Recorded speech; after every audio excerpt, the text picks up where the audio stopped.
The Star hosted a roundtable meeting with leaders from the palm oil industry recently. The industry is forecast to be the world's most produced, consumed, and internationally traded edible oil. The 80 billion ringgit industry supplies 60% of the world's export market. The roundtable was attended by Malaysian Palm Oil Council CEO Tan Sri Dr. Yusof Basiron, IOI Group Executive Director Datuk Lee Yao Chor, Felda Global Ventures Holdings Berhad Group President and CEO Datuk Sabri Ahmad, and United Plantations Berhad Vice Chairman Datuk Carl Beck Nielsen. Here, the world population growth, affluent, will require about 6 million tons of oils and fats, additional to what you produced previous year. This is because of such direct demand or compulsory demand. People need to eat and all that, as you say. So 6 million tons is a lot of oil to be added on every year, and the following year another 6 or more million tons. So if you look at the availability of supply, to produce 6 million tons, if you were to produce it from soya, which is producing 500,000 tons half a ton per hectare, that would require 12 million new hectares of land to be brought in every year. With oil palm, obviously, let's say we just take half of the 6 million, 3 million. We probably need 4 tons per hectare, maybe very little land, 3 million divided by 4, something like what is that, 700,000 hectares, That is still kind of manageable within the framework of how the world can bring new land to production. In other words, the demand will skew towards more and more coming towards palm.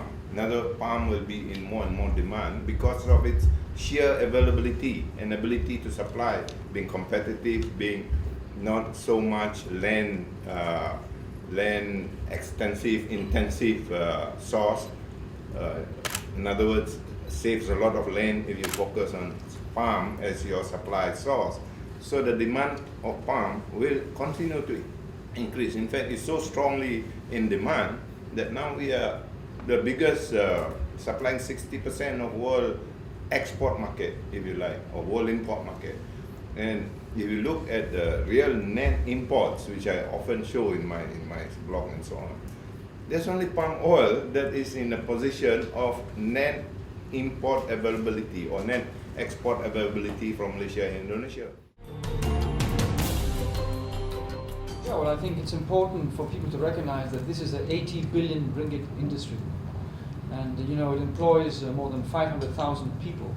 And as Tan Sri mentioned, it's not just a macroeconomic importance, it also has a huge microeconomic importance in the local societies.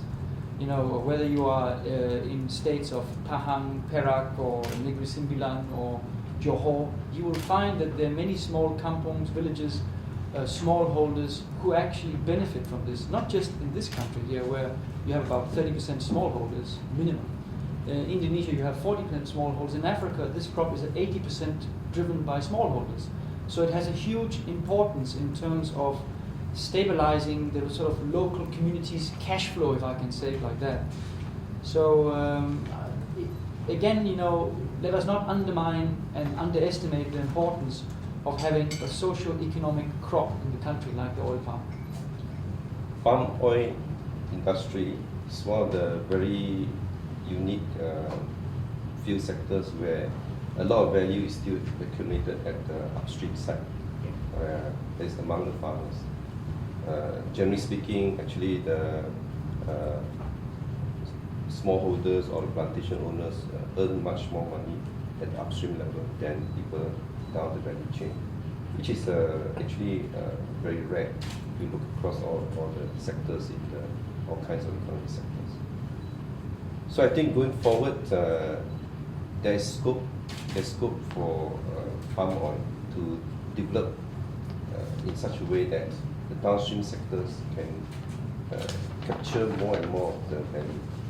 So, for example, we all know that from palm oil you can produce oleochemicals, and oleochemicals A lot of people are amazed by the variety of applications it can be applied to, but I feel that there's still more scope to expand on that front.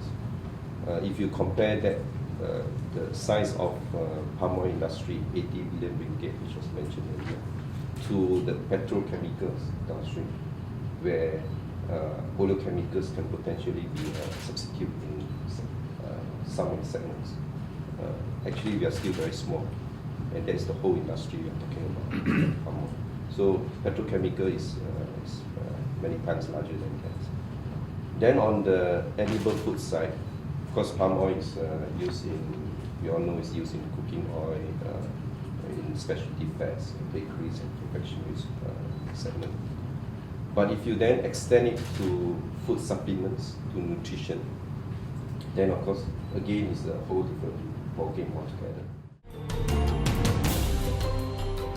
When I was chairman of MPOB, I always criticize Felda, address your replanting. Today, I'm doing the job now. But you see, you must remember, Felda, within Felda Group, is very big in terms of the whole country. 500,000 hectares belongs to the Peneroka. That part of the age profile done. Very good age profile, new planting material. Because we give focus on the Peneroka. Now our own plantation, 350,000 hectares, a big chunk is old. And we're going to do the aggressive replanting. But then we can now replant with better material. In the 70s, 80s, you get 20 tons per hectare, you're very happy. Today you're looking about 30 tons at least. And then you look about oil extraction rate. If it is 18%, 90% is very good. Today you're talking about 23%, 24%. So these are the productivity factor which we have to put in terms of the getting up the reducing cost and increasing productivity.